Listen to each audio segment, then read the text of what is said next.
pour cette nouvelle chronique. De quelle parabole allons-nous parler aujourd'hui, Luc? Alors on l'appelle le serviteur impitoyable. Alors Pierre s'approcha de Jésus et dit « Seigneur, combien de fois pardonnerai-je à mon frère lorsqu'il péchera contre moi?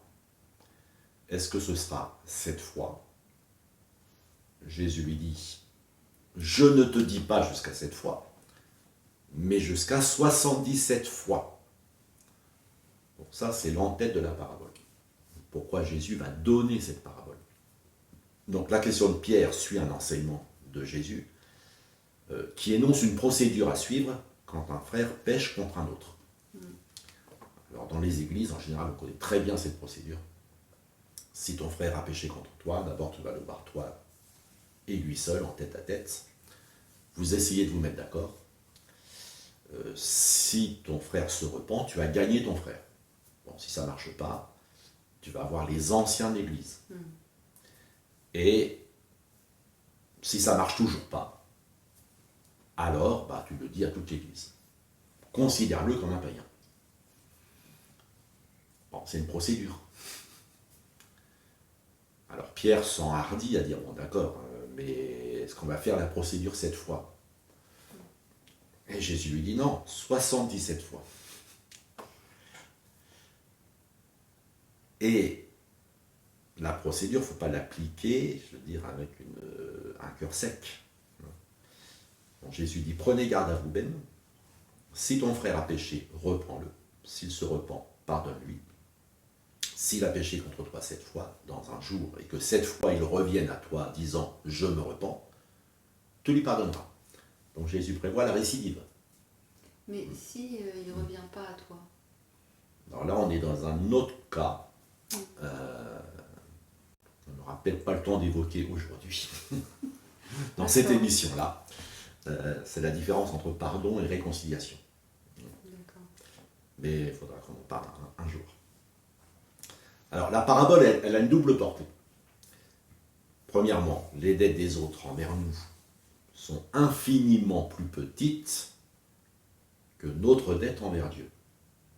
Ça, c'est le préambule, on va dire. Et puis, pardonner plus que suivre une procédure. Il y faut tout son cœur, l'amour de Dieu en nous. Le bénéficiaire du pardon de Dieu partage avec les autres le pardon qu'il a reçu. Ça, c'est le pardon chrétien. Alors la parabole maintenant, c'est pourquoi le royaume des cieux est semblable à un roi qui voulut faire rendre compte à ses serviteurs. Quand il se mit à compter, on lui en amena un qui devait 10 000 talents, c'est-à-dire une somme énorme. Comme il n'avait pas de quoi payer, son maître ordonna qu'il soit vendu, lui, sa femme, ses enfants, et tout ce qu'il avait, et que la dette soit acquittée.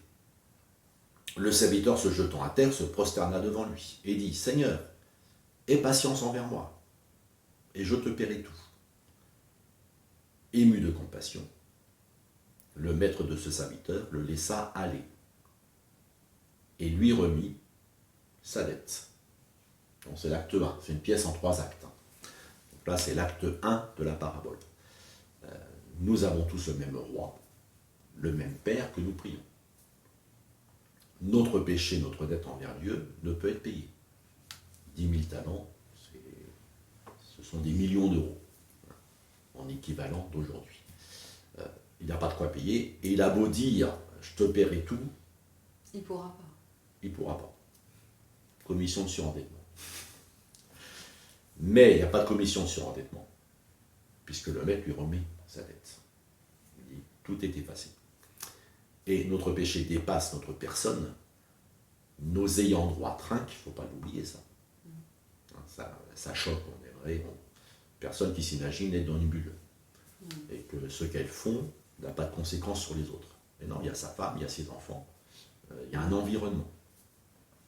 Si je me drogue, il y a un environnement. Si je conduis sans permis, il y a un environnement. Si je conduis sans assurance, il y a un environnement. Je ne peux pas faire comme si j'étais seul au monde. Et puis la sanction, c'est l'esclavage. Et Jésus dit par ailleurs que quiconque se livre au péché est esclave du péché. C'est bien ça que veut parler la parabole. La dette que nous avons envers Dieu, eh bien, c'est que nous sommes pécheurs. Et devant la sainteté de Dieu, notre péché est une réelle dette. Deuxième acte. Après qu'il fut sorti, ce serviteur rencontra un de ses compagnons qui lui devait 100 deniers, 100 jours de travail. Il le saisit et l'étranglait en disant « Paie ce que tu me dois ». Son compagnon, se jetant à terre, le suppliait, disant « Aie patience envers moi, et je te paierai ». Mais l'autre ne voulut pas, et il alla le jeter en prison, jusqu'à ce qu'il ait payé ce qu'il devait. Alors l'autre doit plus que 7 fois 77 fois moins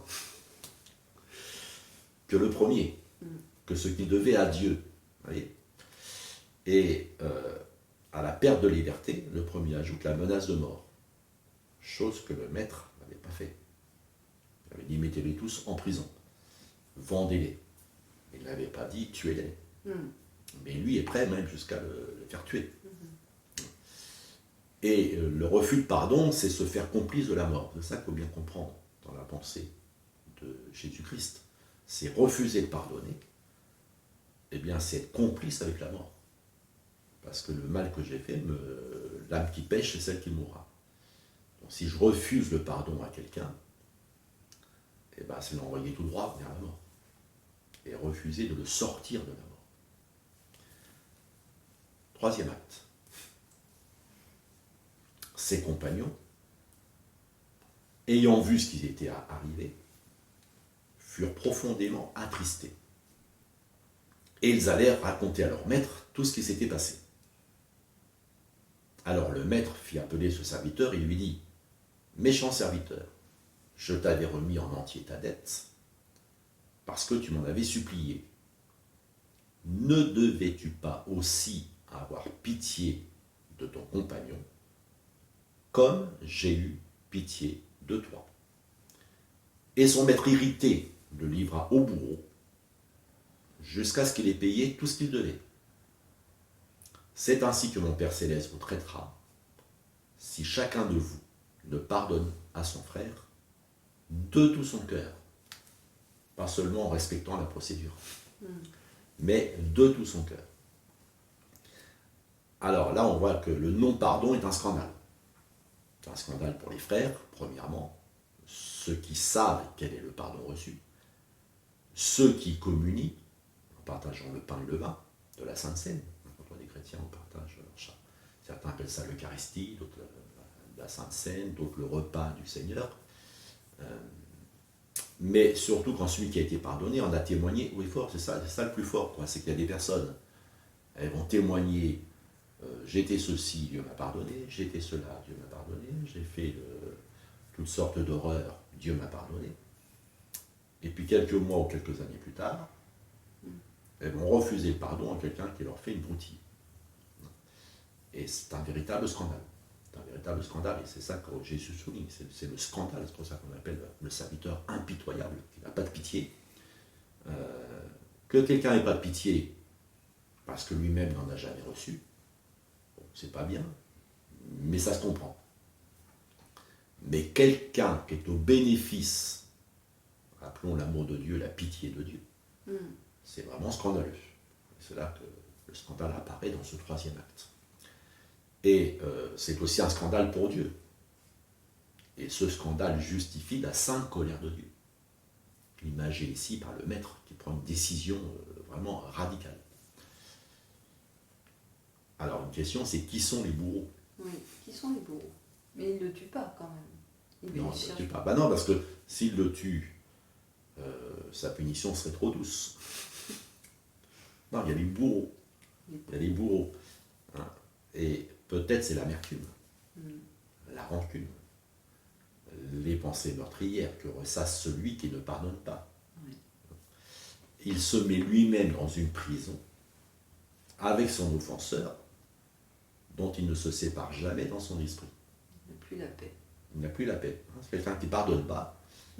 C'est quelqu'un qui vit toujours avec le mal qu'on lui a fait, soit avec la personne qui lui a fait du mal, soit avec le mal qu'on lui a fait. Parce que parfois, il n'y a pas de personne identifiée.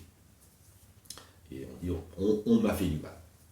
On m'a fait du mal. D'ailleurs, petite parenthèse, certains voyants et voyantes, on vous fait du mal.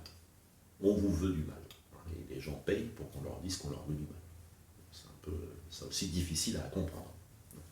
Mais ici, les bourreaux, voilà, c'est toutes les pensées, tous les cauchemars, les insomnies, qui vont aller avec le non-pardon. Qui vont aller avec le non-pardon. Livrez-le au bourreau. Et c'est pour ça que souvent, quand certaines personnes viennent à l'église, dans les églises, on leur dit pardonnez. Pardonnez. Si vous voulez que Dieu agisse, commencez par pardonner. Quelle que soit la gravité de ce qu'on vous a fait. Pardonnez. Et on passe un peu de temps pour parler de la réconciliation. La réconciliation, il faut que les deux, leur cœur soit prêt, un pour se repentir et l'autre pour pardonner. Le pardon ne nécessite pas la repentance de l'autre. Mais on n'est pas obligé non plus d'être verbalisé. Je peux pardonner à quelqu'un dans mon cœur, savoir que c'est pas mûr pour en parler avec la personne, parce que ça va aggraver les choses plutôt que de les apaiser. C'est pas le bon moment. Donc je pardonne. Mais je ne peux pas formaliser, verbaliser ce pardon. Mais ça ne m'empêche pas déjà dans mon cœur de me dire à moi-même et surtout de dire devant Dieu, je n'ai rien contre ces personnes et je ne veux pas qu'il lui arrive du mal. Au contraire, je veux qu'elle aussi reçoive la possibilité de se repentir. Et ça, ça ouvre la porte à une éventuelle réconciliation. Mais ici, c'est le point important, c'est la question de transitivité. J'ai reçu, comme dit Jésus ailleurs, vous avez reçu gratuitement, donné gratuitement. J'ai reçu le pardon gratuitement. Dieu attend de moi que je donne le pardon gratuitement. Et il l'a logé dans le Notre Père, ce qui fait qu'on est l'humanité, notre Père. Nous sommes une communauté tributaire du pardon de Dieu. Merci Luc, merci à tous et à bientôt pour une nouvelle chronique.